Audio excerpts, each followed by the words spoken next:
اعوذ باللہ من الشیطان الرجیم بسم اللہ الرحمن الرحیم۔ شروع اللہ کا نام لے کر کرتا ہوں جو بڑا مہربان اور نہایت رحم کرنے والا ہے۔ آج کا عنوان ہے مکڑی کی آرزو۔ کہتے ہیں کہ جب رسول اللہ صلی اللہ علیہ وآلہ وسلم غار ثور میں داخل ہوئے تو جبرائیل علیہ السلام نے عرض کیا، خدایا مجھے اجازت دیجیے تاکہ میں جا کر اپنے پروں سے غار کو بلکہ اس پہاڑی کو چھپا دوں۔ خطاب ہوا، اے جبرائیل علیہ السلام، حقیقی ستار میں ہی ہوں۔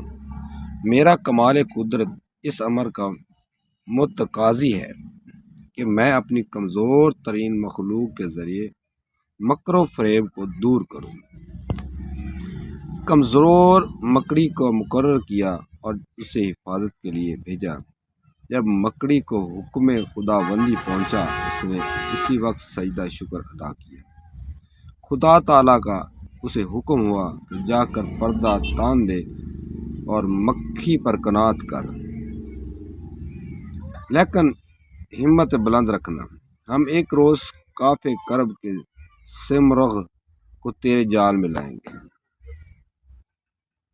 اس امید پر 700 سال اس غار کے منہ پر بیٹھی انتظار کرتی رہی۔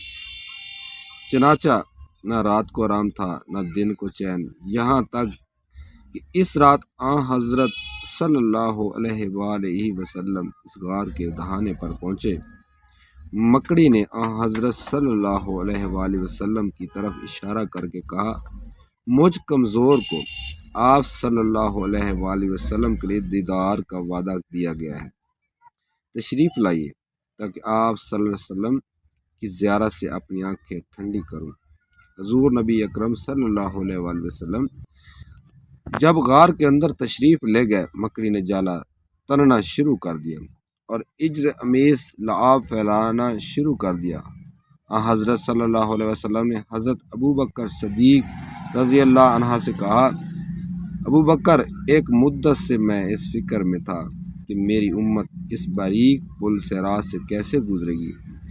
اب عالم غیب کی خبر کندگان نے مجھے یوں اطلاع دی ہے کہ جس طرح اس پردہ دار کو ایک باریک تار پر محفوظ رکھتے ہیں، تیرے دوستوں کو اسی طرح اس صراط سے محفوظ رکھیں گے۔